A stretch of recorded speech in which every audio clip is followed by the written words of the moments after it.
तो दोस्तों, दंगल टीवी के शो इश्क जुनूनी की कहानी में अब तक का सबसे बड़ा और रोंगटे खड़े कर देने वाला महाधमाका हो चुका है। आखिरकार डॉक्टर रूहानी ने अपनी जान पर खेलकर पुष्पी मौसी, ललिता और त्रिपुरारी के उस खौफनाक जाल को तार-तार कर दिया है, जिसमें असली कुसुमा जीजी पिछले कई दिनों से तड़प रही थीं। रूहानी को कोठी के गुप्त तहखाने का पता चल जाता है। वहां लगे भारी लोहे के ताले को देखकर वो समझ जाती है कि सच इसी दरवाजे के पीछे है। वो पास पड़ा एक लोहे का सरिया उठाती है और अपनी पूरी ताकत से ताला तोड़कर नीचे उतर जाती है। अंधेरे कमरे में रस्सियों से बंधी कमजोर हो चुकी कुसुमा जीजी रूहानी को देखते ही रो पड़ती हैं। रूहानी अभी उनकी रस्सियां खोल ही रही होती है कि पीछे से ललिता और त्रिपुरारी वहां आ धमकते हैं और उसे रोकने की कोशिश करते हैं, लेकिन रूहानी बिना डरे दोनों को जोरदार धक्का देती है और कुसुमा माँ को संभालते हुए वहां से सीधे हवेली के मुख्य हॉल में ले आती है, जहां एक बड़ा पूजा समारोह चल रहा था। जैसे ही रूहानी सहारा देकर असली कुसुमा को सबके सामने लाती है, पूरे घर के होश उड़ जाते हैं। नागेश्वर के हाथ से पूजा की थाली गिर जाती है और गुरु स्तब्ध रह जाता है। रूहानी सबके सामने पुष्पी मौसी की तरफ इशारा करके उनके धोखे का पर्दाफाश कर देती है।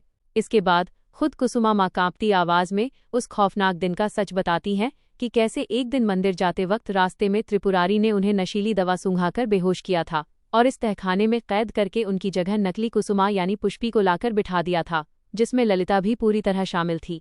यह सुनते ही गुरु गुस्से से कांप उठता है और त्रिपुरारी का कॉलर पकड़ लेता है। रूहानी तहखाने से वो दस्तावेज भी सबके सामने रख देती है, जिसमें इस परिवार की पूरी संपत्ति हड़पने की साजिश लिखी हुई थी। नागेश्वर तुरंत पुलिस को बुलाते हैं और पुलिस आकर त्रिपुरारी, ललिता और पुष्पी मौसी को गिरफ्तार कर लेती है। पूरा परिवार रूहानी की इस बहादुरी के आगे नतमस्तक हो जाता है और गुरु की आंखों में उसके लिए गर्व और प्यार साफ दिखाई देता है। लेकिन दोस्तों, कहानी यहीं खत्म नहीं होती।